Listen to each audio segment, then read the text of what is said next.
сахна төрінде фольклорлы этнографиялық үш қоңыр ансамблі және Динара Кемелхан.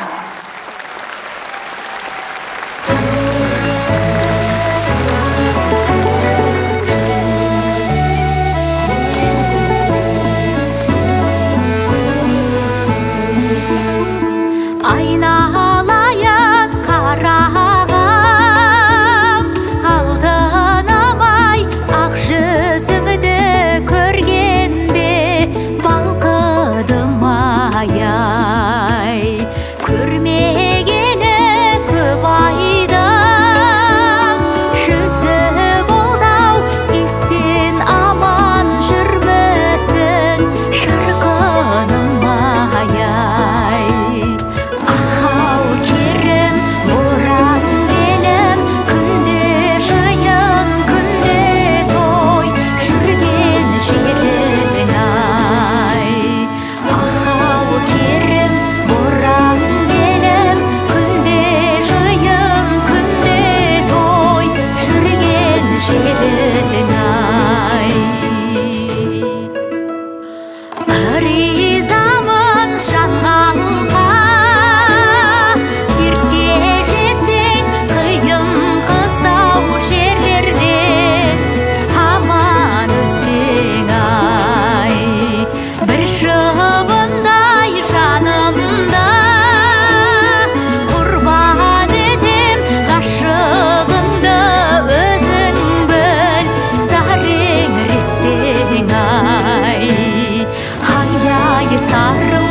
Мінекей осындай керемет әнді орындаған Динара Кемелханға және үш қоңыр фольклорлық этнографиялық ансамбліне ыстық ықыластарыңызды, қошеметтеріңізді аямай сақ қойыңыздар.